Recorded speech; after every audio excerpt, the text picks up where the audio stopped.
Suma Teológica, parte IA, cuestión 63. Sobre la maldad de los ángeles, la culpa. Ahora hay que tratar lo referente a cómo los ángeles se hicieron malos. Primero, en cuanto al mal de culpa. Segundo, en cuanto al mal de pena. La cuestión referente al mal de culpa plantea y exige respuesta a 9 problemas.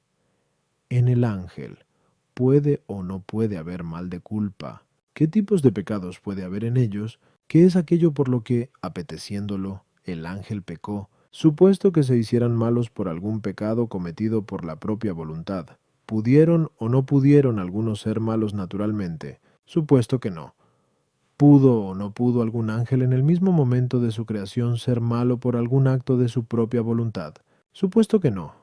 ¿Transcurrió o no transcurrió algún tiempo entre su creación y su caída? El superior entre los que cayeron, ¿fue o no fue absolutamente el primero entre todos los ángeles? El pecado del primer ángel, ¿fue o no fue causa del pecado de los demás? ¿Los que cayeron son o no son tantos como los que permanecieron? Artículo 1. En los ángeles, ¿puede o no puede haber mal de culpa? Lat. Objeciones por las que parece que en los ángeles no puede haber mal de culpa. 1.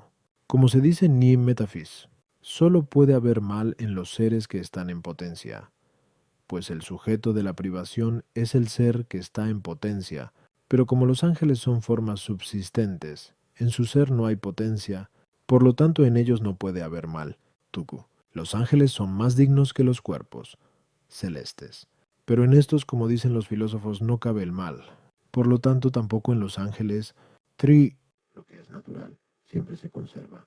Pero en los ángeles es natural que se muevan con movimiento de amor a Dios. Por lo tanto, no pueden perderlo. Pero amando a Dios no pecan. Por lo tanto, los ángeles no pueden pecar.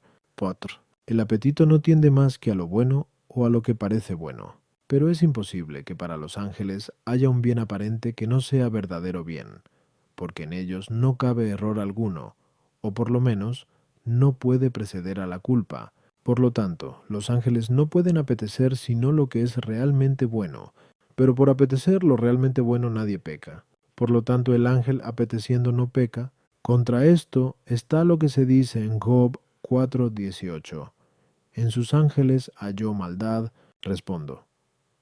Tanto el ángel como cualquier otra criatura racional, si solo se considera su naturaleza, puede pecar. Si hay alguno que no pueda pecar, se debe a un don de la gracia, y no a la condición natural. El porqué de esto radica en que pecar, trátese del pecado de naturaleza, de profesión o de conducta, consiste en que el acto se desvía de la rectitud que debe tener. El único acto que no puede desviarse de la debida rectitud es aquel cuya regla es la virtud de quien obra. Así, si la mano del artesano fuese la regla de cortar la madera, siempre la cortaría como se debe. Pero si la rectitud del corte está sujeta a otra regla, a veces cortará derecho y otras torcido. Solo la voluntad de Dios es la regla de sus propias acciones, porque no está ordenado a otro fin superior. En cambio, toda voluntad de cualquier criatura no obra rectamente a no ser que esté regulada por la voluntad divina,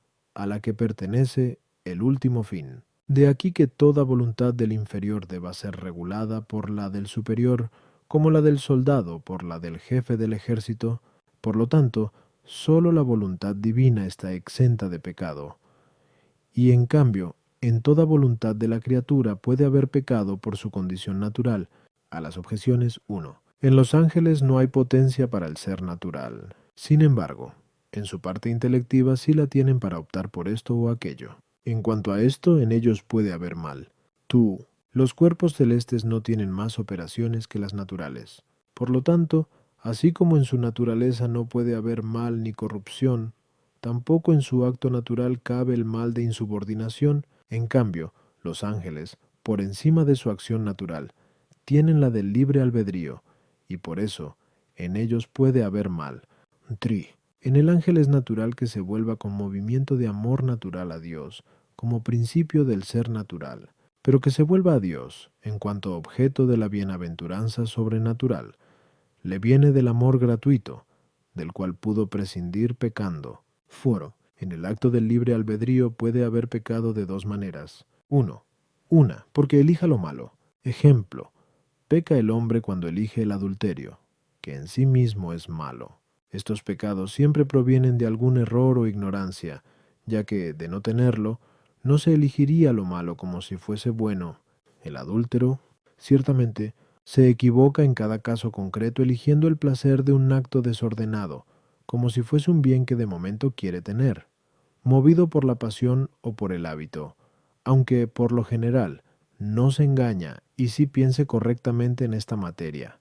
Pero el ángel no puede pecar de esta manera, porque, como dijimos, Q50a4, ni en él hay razones que entorpezcan la razón o el entendimiento. Ni a su primer pecado pudo preceder ningún hábito que le inclinara a pecar. 2. Otra. Consiste en hacer algo que en sí mismo es bueno, pero no con arreglo a la debida medida, de suerte que el defecto causante del pecado no viene por parte de lo elegido, sino de la elección, que no guarda el orden debido. Ejemplo. Quien determina orar desentendiéndose de lo prescrito por la Iglesia, estos pecados no presuponen ignorancia, sino solamente falta de consideración de aquello que debe ser tenido presente. Así es como pecaron los ángeles, los cuales, por el libre albedrío, se inclinaron al propio bien sin someterse a la regla de la voluntad divina. Artículo 2. En los ángeles puede haber sólo el pecado de soberbia y de envidia. Lat. Objeciones, por las que parece que en los ángeles puede haber más que el pecado de soberbia y el de envidia. 1. En quien cabe el deleite de algún pecado, cabe dicho pecado, pero los demonios se deleitan en las obscenidades de los pecados carnales, como dice Agustín en segundo de Civ, Dei. Por lo tanto, en los demonios puede haber también pecados carnales. 2. Si la soberbia y la envidia son pecados espirituales, también lo son la pereza, la avaricia y la ira, pero los pecados espirituales son propios del espíritu, como los carnales son propios de la carne. Por lo tanto, en los ángeles no solamente puede haber soberbia y envidia, sino también pereza y avaricia. 3. Gregorio, en Moralibus, dice: de la soberbia nacen muchos vicios, de la envidia también, pero puesta una causa se sigue su efecto. Por lo tanto, si en los ángeles puede haber soberbia y envidia, por lo mismo puede haber también otros vicios. Contra esto está lo que dice Agustín en 1400 de Civ, Dei. El diablo no es fornicador ni borracho ni nada parecido, y, sin embargo, es soberbio y envidioso. Respondo, de dos maneras puede haber algún pecado en alguien, una en cuanto al reato, otra en cuanto al efecto. En cuanto al reato, los demonios tienen todos los pecados, porque al inducir a los hombres a cometer todo género de pecados, incurren en el reato de todos ellos. En cuanto al efecto, solamente puede haber en los ángeles malos aquellos pecados a los que puede tender la naturaleza espiritual, pero la naturaleza espiritual no tiende a los bienes propios del cuerpo, sino a los que pueden encontrarse en las cosas espirituales, ya que nada tiende más que a lo que, de algún modo, puede convenir a su naturaleza. En los bienes espirituales, cuando alguien se aficiona a ellos, no puede haber pecado, a no ser que en tal afecto no se observe la regla del superior. Pero no someterse a la regla del superior en lo debido es precisamente lo que constituye el pecado de la soberbia. Por lo tanto, el primer pecado del ángel no pudo ser más que el de soberbia, pero, y como consecuencia, pudo haber en ellos también el de envidia. En efecto, la misma razón que el apetito tiene para inclinarse a una cosa, la tiene para rechazar la contraria. Por eso, el envidioso se duele del bien del otro, pues estima que el bien ajeno es un obstáculo para el propio, pero el bien de otro no pudo ser tenido como obstáculo del bien al que se aficionó el ángel malo, a no ser en cuanto que apeteció una grandeza que quedaba eclipsada por la grandeza de otro. Por eso, tras el pecado de soberbia, apareció en el ángel prevaricador el mal de la envidia, porque se dolió del bien del hombre y también de la grandeza divina. en cuanto que Dios se sirve del hombre para su gloria en contra de la voluntad del demonio. A las objeciones. 1. Los demonios no se deleitan en las obscenidades carnales en el sentido que aprecien deleite carnal, sino en el sentido de que, por envidia, se deleitan en cualquier pecado del hombre, en cuanto que todo pecado es un obstáculo para el bien del hombre. 2.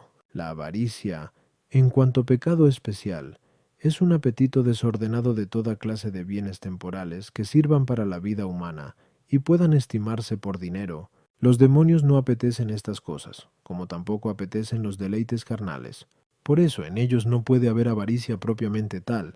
Si llamáramos avaricia al deseo inmoderado de poseer un bien creado cualquiera, este género de avaricia está contenido en la soberbia que hay en los demonios. La ira, por su parte, va siempre acompañada de alguna pasión, lo mismo que la concupiscencia, y, por lo tanto, no puede hallarse en los demonios más que en sentido metafórico. En cuanto a la asedía, es una forma de la tristeza que hace al hombre lento para aquellos ejercicios del espíritu a causa de la fatiga corporal. Esto no lo pueden experimentar los demonios, por todo lo cual resulta claro que sólo la soberbia y la envidia son los pecados puramente espirituales que le pueden competir a los demonios. Sin embargo, siempre que la envidia no se tome como pasión, sino como voluntad reacia al bien ajeno. 3. Bajo la envidia y la soberbia, tal como se atribuyen a los demonios, están comprendidos todos los pecados que de ellas se derivan. Artículo 3. El diablo, ¿apeteció o no apeteció ser como Dios? Lat. Objeciones por las que parece que el diablo no apeteció ser como Dios. 1. Lo que no puede ser concebido no puede ser deseado, puesto que el bien aprehendido es el que mueve todo apetito, sea sensitivo, racional o intelectual, aunque sólo en este apetito se da el que haya pecado. Pero es inconcebible que una criatura sea igual a Dios, porque esto implica contradicción, ya que si lo finito se igualara con lo infinito, sería infinito. Por lo tanto, el ángel no pudo apetecer ser como Dios.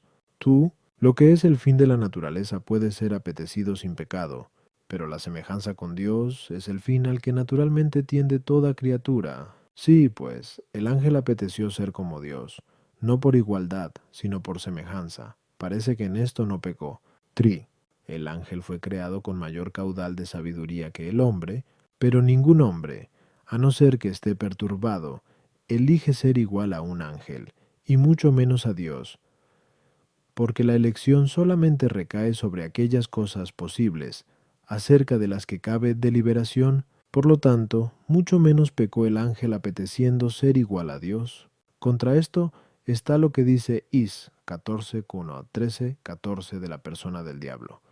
Subiré al cielo y seré semejante al Altísimo, y Agustín, en el libro De Quaestionibus Bet, Test, dice, inflamado de orgullo quiso ser llamado Dios. Respondo, sin duda el ángel pecó apeteciendo ser como Dios, pero esto puede entenderse de dos maneras, como equiparación o como semejanza. Del primer modo no pudo apetecer ser igual a Dios, porque, por conocimiento natural, sabía que esto es imposible, y, además, porque a su primer acto pecaminoso no precedió en él ningún hábito ni pasión que entorpeciese su capacidad cognoscitiva, de forma que errase en aquel caso concreto, eligiendo lo imposible, como a veces nos ocurre a nosotros, y aun cuando esto fuera posible, hubiera sido contrario al deseo natural de conservar su ser, pues desaparecería si se convirtiera en otra naturaleza. De aquí que ningún ser perteneciente a un grado inferior de la naturaleza puede apetecer el grado de otra naturaleza superior.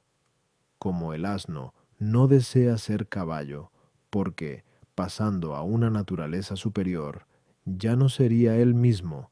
Pero aquí nos engaña la imaginación, porque, debido a que el hombre apetece elevarse a un grado superior en cuanto a sus condiciones accidentales, que pueden crecer sin que se destruya el sujeto, imaginamos que puede apetecer un grado superior de naturaleza al que no podría llegar a no ser dejando de ser lo que es. Es evidente que Dios supera al ángel, no en condiciones accidentales, sino en el grado de la naturaleza, que es también como un ángel supera a otro. Por lo tanto, es imposible que el ángel inferior, lejos de apetecer ser igual a Dios, apetezca ni siquiera ser igual al ángel superior. Apetecer ser como Dios por semejanza se puede entender también de dos maneras. 1. La primera, en cuanto a aquello en que es capaz una criatura de asemejarse a Dios. Quien así apetece ser semejante a Dios no peca, con tal que aspire a la semejanza con Dios según el orden debido, esto es, a recibirla de Dios, pero peca si aspira a ello exigiéndola en nombre de la justicia, como si fuera debida a su esfuerzo y no a la acción de Dios. 2. La segunda, si alguien apeteciera ser semejante a Dios en lo que no es apto para asemejarse a Dios, como por ejemplo el que apeteciera crear el cielo y la tierra, cosa que sólo pertenece a Dios, pues en este apetito hay pecado. De esta manera es como el diablo apeteció ser como Dios, y no porque apeteciera ser semejante a Dios en cuanto a no estar sometido absolutamente a nadie, porque, de ser así, hubiera querido su propio no ser, pues ninguna criatura puede existir a no ser en cuanto que participa del ser que Dios le comunica. Su deseo de ser semejante a Dios consistió en apetecer como fin último de la bienaventuranza las cosas que podía conseguir por la capacidad de su naturaleza, desviando por ello su apetito de la bienaventuranza sobrenatural que proviene de la gracia de Dios, o si deseó como último fin la semejanza con Dios que tiene por causa la gracia, quiso alcanzarla por la capacidad de su naturaleza,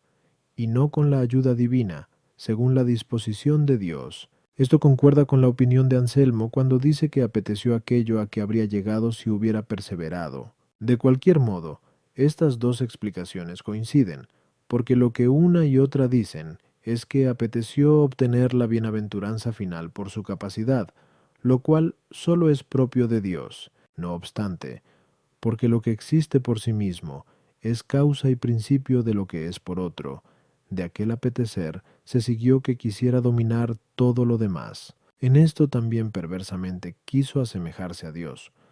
A las objeciones está incluida en lo dicho. Artículo 4. Algunos demonios son o no son malos por naturaleza. Lat. Objeciones por las que parece que algunos demonios son por naturaleza malos. 1. Agustín en X de Civ. De ahí cita un texto de Porfirio. Hay un género de demonios de naturaleza falaz, fingiendo ser dioses o almas de los difuntos, pero ser falaz es ser malo. Por lo tanto, algunos demonios son malos por naturaleza. 2. Así como los ángeles fueron creados por Dios, también lo fueron los hombres. Pero hay hombres malos por naturaleza. De esto se dice en Sap 12:10. Su malicia les era natural. Por lo tanto, también algunos ángeles pueden ser malos por naturaleza. True. Algunos animales irracionales tienen cierta perversidad natural. Ejemplo, la zorra es astuta, el lobo, rapaz. Sin embargo, son criaturas de Dios, por lo tanto, también los demonios, aun cuando sean criaturas de Dios, pueden ser malos por naturaleza. Contra esto está lo que dice Dionisio en el C. Fiere div nom. Los demonios no son malos por naturaleza. Respondo, todo lo que existe, por el simple hecho de existir, tiende naturalmente a algún bien. Ya que procede de un principio bueno, el efecto se reduce a su principio. Sin embargo, es posible que a los bienes particulares se una algún mal, como al fuego se le une el mal de consumir lo que toca. Pero el bien universal no puede llevar anexo ningún mal. Por lo tanto, si hay algún ser cuya naturaleza está ordenada a un bien particular, por naturaleza puede tender a un mal, pero no en cuanto mal, sino accidentalmente, esto es, en cuanto que está unido a un bien. Pero si existe algo cuya naturaleza esté ordenada a algún bien bajo la razón de bien, por naturaleza nunca puede tender a algún mal. Es evidente que toda naturaleza intelectual está ordenada al bien universal que puede conocer y que es objeto de la voluntad. Por lo tanto, como los demonios son sustancias intelectuales, no pueden tener tendencia natural al mal. Por lo tanto, por naturaleza no pueden ser malos. A las objeciones 1. Agustín allí mismo refuta el texto de Porfirio en el que sostiene que los demonios son falaces por naturaleza, Lo hace diciendo que no son falaces por naturaleza, sino por propia voluntad. La opinión de Porfirio se debe a que suponía que los demonios son animales de naturaleza sensitiva. La naturaleza sensitiva está ordenada a algún bien particular, al que puede ir unido algún mal. Por eso puede tener alguna tendencia natural al mal, aunque siempre accidentalmente, y solo en cuanto que aquel mal va unido al bien. La malicia de algunos hombres puede ser llamada natural, a causa de la costumbre, que es otra naturaleza, o porque en su naturaleza sensitiva hay alguna inclinación natural a alguna pasión desordenada. También algunos son llamados por naturaleza iracundos y lascivos, pero esto no puede decirse por parte de la naturaleza intelectual. Los animales, debido a su naturaleza sensitiva, tienden naturalmente a determinados bienes particulares que llevan unido algún mal. Así, la zorra tiende a buscarse la vida sagazmente, uniendo a ello la astucia. Pero la astucia no es un mal en la zorra, ya que en ella es natural. Tampoco es un mal en el perro ser furioso, como observa Dionisio en el Sepu 4 de Divos Nom. Artículo 5. El diablo. ¿Fue o no fue malo en el mismo instante de su creación por culpa de su propia voluntad? Lat. Objeciones por las que parece que el diablo fue malo en el mismo instante de su creación por culpa de su propia voluntad. 1. Hablando del diablo, se dice en JN 844. Este era homicida desde el principio. Más aún, según Agustín en Supergen, adlito, el estado informe de la criatura no precedió temporalmente a su formación, sino sólo en el origen, pero, como él mismo dice en el segundo libro, por cielo, que según se lee, Gen 1:1, fue lo creado primero, se entiende la naturaleza angélica en estado informe, y cuando se lee, Gen 1:3, que Dios dijo, hágase la luz, y la luz fue hecha, se entiende su formación por su conversión a la palabra. Por lo tanto, la naturaleza del ángel a la vez fue creada y hecha luz, pero en el instante en que fue hecha luz, también fue separada de las tinieblas, 4, en las que hay que entender a los ángeles malos. Por lo tanto, fue en el mismo instante de su creación cuando unos ángeles fueron bienaventurados y otros pecaron. El pecado se opone al mérito, pero alguna naturaleza intelectual puede ya merecer en el instante de su creación, como el alma de Cristo o los mismos ángeles buenos. Por lo tanto, los demonios también pudieron pecar en el primer instante de su creación. La naturaleza angélica está más capacitada que la corpórea, pero el ser corpóreo, desde el mismo instante de su creación, empieza a ejercer sus operaciones, como el fuego se mueve hacia arriba en el mismo momento en que es producido. Por lo tanto, también el ángel pudo ejecutar sus operaciones desde el mismo instante de su creación. ¿Su acción fue recta o no lo fue? Si fue recta, por poseer la gracia mereció la bienaventuranza. Pero como dijimos anteriormente, que 5. En los ángeles el premio sigue inmediatamente al mérito. Por lo tanto, inmediatamente hubieran sido bienaventurados, y, siéndolo, nunca hubieran pecado. Esto es falso. Por lo tanto, hay que concluir. En el primer instante, por no obrar rectamente, pecaron. Contra esto está lo que se dice en Gen 1.13. Vio Dios todo lo que había hecho, y era bueno. Entre el todo estaban también los demonios. Por lo tanto, en algún tiempo los demonios fueron buenos. Respondo. Algunos sostuvieron que los demonios en el primer instante de su creación fueron malos, no por naturaleza, sino por el pecado debido a su propia voluntad, porque el diablo rechazó la justicia desde el momento en que fue hecho. Agustín en Conseil de Civ, Dei dice, quien piensa así, no incurre en aquella herejía, la de los maniqueos, consistente en decir que el demonio tiene la naturaleza del mal. Pero esta opinión contradice a la Escritura, pues bajo la figura del príncipe de Babilonia, del diablo dice Is 14:12, ¿cómo caíste, Lucifer, que nacías por la mañana?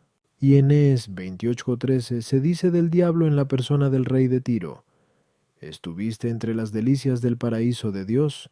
Por eso, razonablemente y por errónea, esta opinión es rechazada por los maestros. Algunos dijeron que los ángeles pudieron pecar en el primer momento de su creación, pero que no pecaron. Algunos rechazan esta opinión por lo siguiente: puesto que hay dos operaciones y una sigue a la otra, es imposible que las dos acaben en el mismo instante. Es evidente que el pecado del ángel fue una operación posterior a la creación. El final de la creación es el mismo ser del ángel. El final de la acción pecaminosa, que el ángel sea malo. Por lo tanto, parece imposible que el ángel hubiese sido malo en el primer instante que empezó a existir. Este argumento no parece suficiente, pues solo es aplicable a los movimientos corporales que se realizan sucesivamente. Por eso, si a un movimiento de alteración sigue uno local, no es posible que la alteración y el movimiento local terminen en el mismo instante, pero si las alteraciones son instantáneas, las primeras y las segundas pueden terminar en el mismo instante. Ejemplos: en el mismo instante en que la luna es iluminada por el sol, el aire es iluminado por la luna. Es evidente que la creación es instantánea, y que en los ángeles lo es también el movimiento del libre albedrío, pues no necesitan ningún proceso discursivo, como dijimos Cynthia 3. Por lo tanto, nada impide que en un mismo instante se dé el final de la creación y el final del movimiento del libre albedrío. Puestos en otra dimensión, hay que decir: fue imposible que el ángel pecara en el primer instante por un acto desordenado de su libre albedrío. El porqué de esto radica en que, si bien algunas cosas desde que empiezan a ser pueden comenzar también a obrar, la operación que empieza al mismo tiempo que el ser la reciben de quien reciben el ser, como el moverse del fuego hacia arriba lo recibe de quien lo genera. Por eso, si algo recibe el ser de un agente defectuoso que puede ser causa de una acción defectuosa, desde el primer instante en que empieza a existir, puede realizar acciones defectuosas. Ejemplo: la pierna que nace rota por la debilidad del principio generante, inmediatamente empieza a cojear, pero quien produce a los ángeles, Dios, no puede ser causa del pecado. Por eso no puede decirse que el diablo fuera malo desde el primer instante de su creación. A las objeciones: 1. Agustín en Cuse de Civ, Dei, dice que en la frase "el diablo peca desde el principio", JN 3:8, no hay que entender desde el principio de su creación, sino desde el principio de su pecado. Esto es porque nunca abandonó su pecado. La distinción entre luz y tinieblas, en cuanto que por tinieblas se indican los pecados de los demonios, ha de ser entendida conforme a la presciencia de Dios. Por eso Agustín en Cuse de Civ, Dei dice: solo pudo separar la luz de las tinieblas quien pudo saber, antes de que cayeran, quiénes eran los que iban a caer. Todo lo que hay en el mérito viene de Dios. Así, el ángel pudo merecer en el primer instante de su creación. En cambio, y como dijimos, en el pecado no pasa lo mismo. Como dice Agustín en Once de Civ, Dei, Dios no hizo ninguna distinción entre los ángeles antes de la aversión de unos y la conversión de otros. Así, todos, creados en gracia, merecieron ya en el primer instante. Algunos se opusieron inmediatamente a su bienaventuranza, anulando el mérito precedente. Por eso fueron privados de la bienaventuranza que habían merecido. Artículo 6. ¿Me dio o no me dio algún tiempo entre la creación del ángel y su caída? Lat. Objeciones por las que parece que me dio algún tiempo entre la creación del ángel y su caída. 1. En Es 28, 14, 15 se dice: anduviste rectamente en tus caminos desde el día en que fuiste concebido hasta el día en que fue encontrada en ti la iniquidad. Pero andar es un movimiento continuo que requiere algún tiempo. Por lo tanto, entre la creación y la caída del diablo transcurrió algún tiempo. Dice Orígenes: la antigua serpiente no anduvo inmediatamente sobre su pecho y su vientre. Aquí se significa el pecado. Por lo tanto, el diablo no pecó inmediatamente después del primer instante de su creación. 3. Poder pecar es común al hombre y al ángel, pero entre la creación del hombre y su pecado me dio algún tiempo. Por lo tanto, y por lo mismo, me dio también entre la formación del ángel y su pecado. 4. El instante en que el ángel pecó fue distinto del momento en que fue creado, pero entre dos instantes, cualesquiera, hay un tiempo intermedio. Por lo tanto, entre la tentación del diablo y su caída transcurrió algún tiempo. Contra esto está lo que se dice en JN 8:44 sobre el diablo. no se mantuvo en la verdad. Y Agustín en Cunce de Civ Dei dice, es necesario admitir que estuvo en la verdad, pero que no se mantuvo en ella. Respondo, sobre esta cuestión hay dos opiniones, pero la más probable y más conforme con la doctrina de los santos es que el diablo pecó inmediatamente después del primer instante de su creación.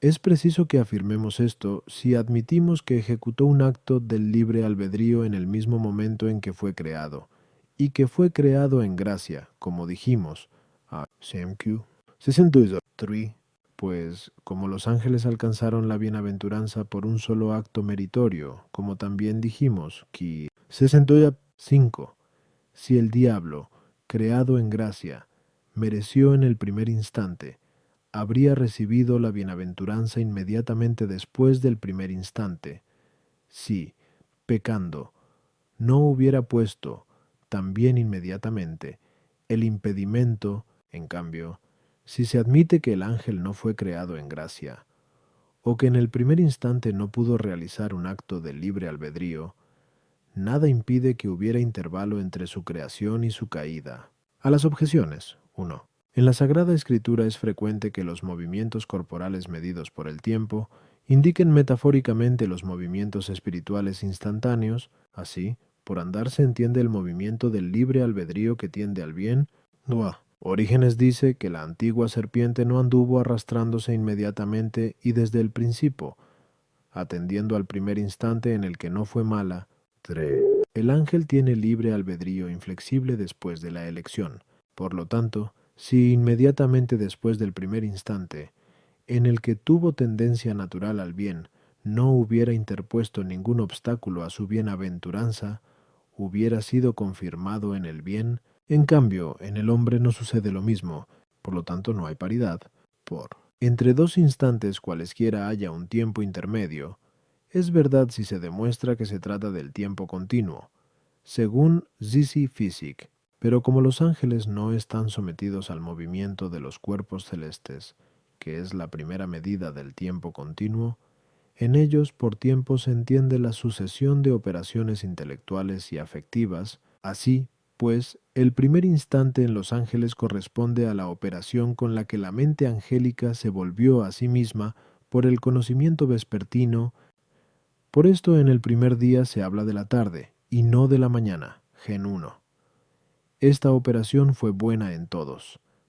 Pero a partir de dicha operación por el 1600 conocimiento matutino, unos se volvieron al conocimiento y alabanza de la palabra, y otros, en cambio, se encerraron en sí mismos, e, hinchados de soberbia, se hicieron noche, como dice Agustín en cuarto supergen, Adlit. Por lo tanto, la primera operación fue la misma en todos, pero en la segunda son distintos. Por lo tanto, en el primer instante todos fueron buenos. En el segundo, se separaron los buenos de los malos. Artículo 7. El ángel supremo entre los que pecaron, ¿era o no era el supremo de todos? Lat objeciones por las que parece que el ángel supremo entre los que pecaron no era el supremo de todos. Man, del ángel se dice en Es 28:14, eras un querubín protector, de alas desplegadas. Yo te puse en el santo monte de Dios, pero el orden de los querubines es inferior al de los serafines, como dice Dionisio en C. Sevenan. Por lo tanto, el ángel supremo entre los que pecaron, ¿no era el supremo entre todos? Dios hizo la naturaleza intelectual para que alcanzara la bienaventuranza. Así, pues, si el ángel supremo entre todos fue el que pecó, hay que concluir que la ordenación divina quedó sin efecto en la más noble de las criaturas. Esto es inaceptable. Cuanto mayor es la tendencia de alguien a algo, tanto menos puede prescindir de ello. Pero cuanto más elevado es un ángel, más tiende a Dios, por lo tanto, menos puede apartarse de él pecando. Parece así que el ángel que pecó no fue el supremo de todos, sino uno de los inferiores. Contra esto está lo que dice Gregorio en la homilía, Descentum Ovibus. El primer ángel pecó, porque, debido a su categoría de príncipe de las multitudes de ángeles, a todos los superaba en resplandor, y, comparándose con ellos, todavía se vio más resplandeciente. Respondo, en el pecado hay que considerar lo siguiente: la propensión al pecado y el motivo de pecar. Si el ángel es considerado desde la propensión al pecado, más bien parece que pecaron los inferiores y no los superiores. Por eso el Damasceno dice que el mayor de los que pecaron fue el que presidía el orden terrestre. Con esta opinión parece concordar la postura de los platónicos, como nos relata Agustín en Hueito y Epapinodesiv Dei, pues algunos decían que los dioses son todos buenos y los demonios, en cambio, unos son buenos y otros malos, advirtiendo que llamaban dioses a las sustancias intelectuales, que están por encima de la esfera lunar, y demonios a las sustancias intelectuales que están debajo. Aunque superiores a los hombres en el orden de la naturaleza, no hay motivo para rechazar esta opinión como contraria a la fe, ya que Dios administra las criaturas corporales por medio de los ángeles, como dice Agustín en Tercero de Trine. Por lo tanto, nada impide decir que los ángeles inferiores están destinados, por disposición divina, a administrar los cuerpos superiores, y los supremos están destinados a asistir delante de Dios. Por eso el Damasceno dice que los que pecaron fueron los inferiores, aunque en aquel orden inferior algunos ángeles buenos se mantuvieron fieles. En cambio, si se considera el motivo de pecar, encontramos que es mayor en los superiores que en los inferiores. Hemos visto ya a 2 que el pecado de los demonios fue la soberbia, cuyo motivo es la grandeza, y que poseyeron en mayor grado los superiores que los inferiores. Por eso Gregorio dice, el que pecó fue el supremo entre todos. Esto parece lo más probable, porque el pecado del ángel no provino de ninguna propensión, sino sólo del libre albedrío, y por lo tanto, parece que preferentemente se ha de tener en cuenta el motivo de pecar. Sin embargo, no hay que desechar la otra opinión, ya que también en el más elevado de los inferiores pudo haber motivo para pecar. A las objeciones 1. El nombre querubín significa plenitud de ciencia, serafín significa el que arde o el que incendia. Por lo tanto, es evidente que el querubín toma su nombre de la ciencia, compatible con el pecado mortal, y el serafín lo toma del ardor del amor, que no puede darse con el pecado. Por eso al primer ángel pecador no se le llama serafín, sino querubín. La intención divina no queda sin efecto ni en los que pecan ni en los que se salvan, puesto que Dios conoce de antemano la suerte de unos y de otros, y de todos obtiene gloria, de unos cuando por su bondad los salva, de otros cuando por su justicia los castiga. Así pues, cuando la criatura intelectual peca, fracasa con respecto a su fin. No queda exenta de esto ninguna criatura, por sublime que sea, ya que la criatura intelectual fue instituida por Dios de forma que, en su albedrío, puso el poder obrar por el fin. 3. Por grande que fuera la tendencia al bien que tuvo el ángel superior, no le impuso necesidad, y por lo tanto, por el libre albedrío, pudo dejar de seguir su tendencia natural. Artículo 8. El pecado del primer ángel. ¿Fue o no fue causa del pecado de los demás? Lat. Objeciones por las que parece que el pecado del primer ángel no fue la causa de pecar de los demás. 1. La causa es anterior al efecto, pero los ángeles pecaron todos a la vez, como dice el Damasceno. Por lo tanto, el pecado de uno no fue causa del pecado de los demás. 2. Como dijimos, Ariel 2. El primer pecado de los ángeles no pudo ser más que el de soberbia. Pero la soberbia busca la grandeza, y la grandeza rechaza más someterse a un inferior que a un superior. Por lo tanto, no parece que los demonios hayan pecado por haberse querido someter a los ángeles superiores más que a Dios. Pero la manera de que el pecado de un ángel haya sido la causa del pecado de los demás es que los hubiera inducido a que se le sometieran. Por lo tanto, no parece que el pecado del primer ángel haya sido la causa del pecado de los demás. Mayor pecado es someterse a alguno en contra de Dios que, en contra de Dios, querer dominar en otro, ya que hay menos motivos para pecar. Así, pues, si el motivo de que el pecado del primer ángel sea la causa del pecado de los demás consiste en que los persuadió para que se sometieran a él, el pecado de los inferiores habría sido más grave que el del superior. Esto se opone a lo que, comentando aquello del Sal 103,26. Este dragón que hiciste para que allí retosase, dice la glosa, el que superaba a todos por el ser, lo superó a todos en maldad. Por lo tanto, el pecado del primer ángel no fue la causa del pecado de los demás. Contra esto está lo que se dice en Apoque 12,4. El dragón arrastró tras de sí la tercera parte de las estrellas. Respondo.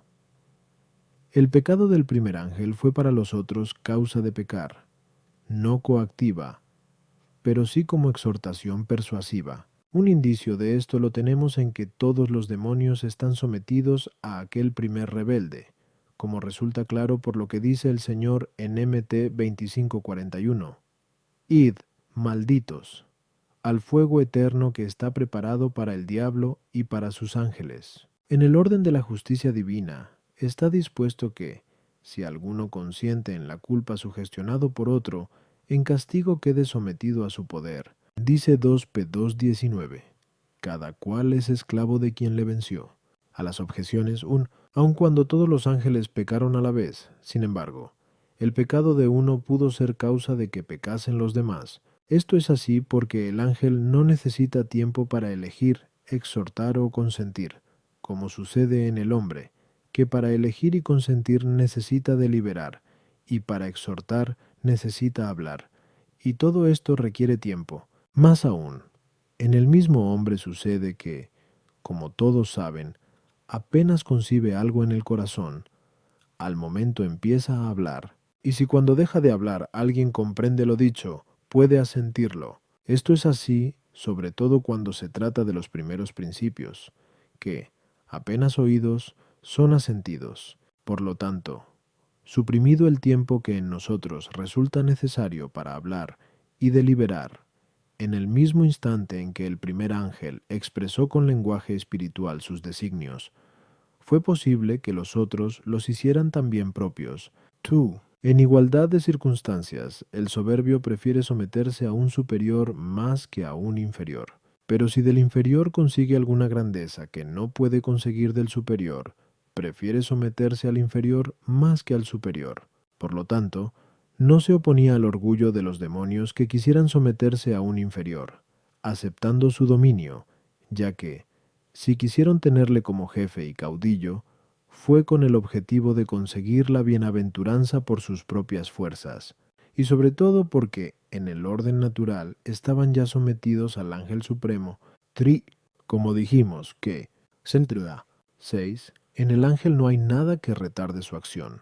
Por eso se lanza a su objetivo, sea bueno o malo, con toda la fuerza de la que es capaz.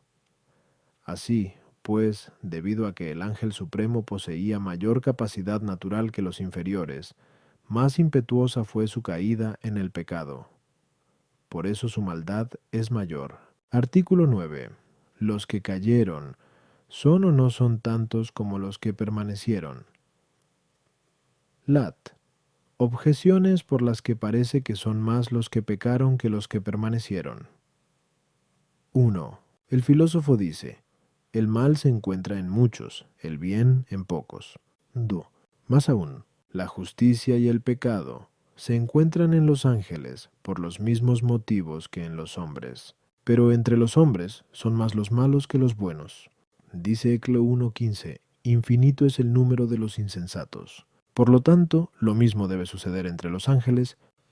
Los ángeles se distinguen en personas y en órdenes. Así pues, si las personas angélicas que perseveraron fueron las más, parece que no pecaron individuos de todos los órdenes. Contra esto, está lo que se dice en 4 Re 6,16.